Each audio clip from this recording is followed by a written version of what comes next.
নমস্কার বন্ধুরা, ধর্মের কথা চ্যানেলে আপনাদেরকে স্বাগত জানাই।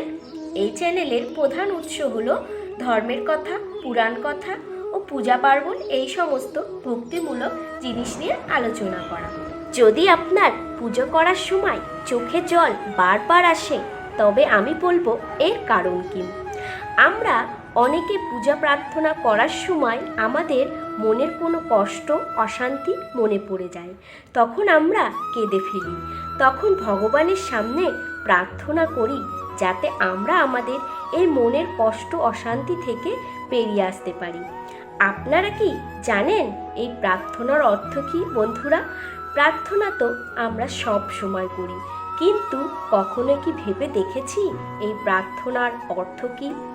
প্রার্থনার অর্থ হলো আমরা আমাদের সমস্ত চিন্তা, আশঙ্কা, দুঃখ, কষ্ট, সমস্ত বিকল্প পরিকল্পনা ঈশ্বরের চরণে রেখে নিজের কর্মের ফল কি হবে তা না ভেবে শুধুমাত্র কর্ম করে যাওয়া, ঈশ্বরের পরিকল্পনাকে নিজের নিয়তি মেনে নেওয়া, এইটাকে বলে বন্ধুরা প্রার্থনা। বন্ধুরা, আমাদের কর্মের ফলেই কিন্তু দুঃখ, কষ্ট, আবার আমাদের কর্মের ফলেই আমাদের সুখ, শান্তি।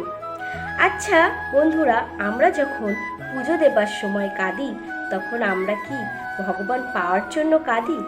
না বন্ধুরা, আমরা যদি ভগবানকে পাওয়ার জন্য কাঁদতাম, তাহলে ভগবান আমাদের দেখা না দিলেও দু হাত ভরে আশীর্বাদ করত, আমাদের সমস্ত দুঃখ দুর্দশা কেটে যেত।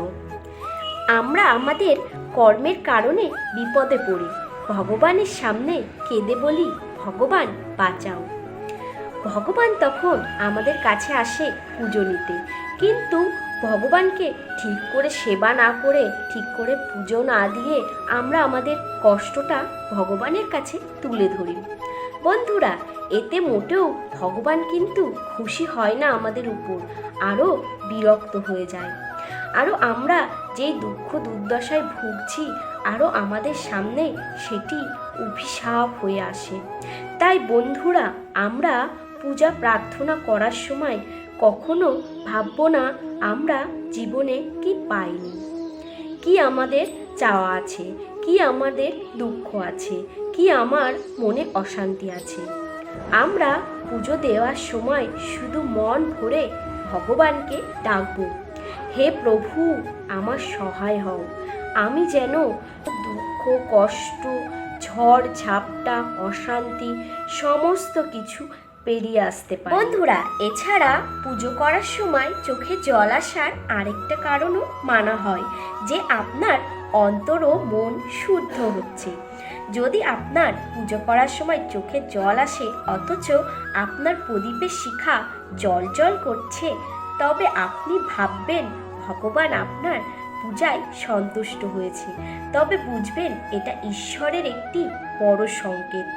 এরকম সময় আমাদের ঈশ্বরের কাছে প্রার্থনা করা উচিত, নিজের মনের কামনার কথা বলা উচিত, ভগবান তখন আপনার প্রার্থনা শুনবেন। বন্ধুরা, এই ছিল আজকের ভিডিও। ভালো লাগলে কমেন্ট বক্সে আপনার মতামত দিয়ে যাবেন, চ্যানেলটিকে সাবস্ক্রাইব করে নোটিফিকেশানটা অন করে দেবেন, তাহলে আমি ভিডিও ছাড়া মাত্রই আপনাদের কাছে পৌঁছে যাবে।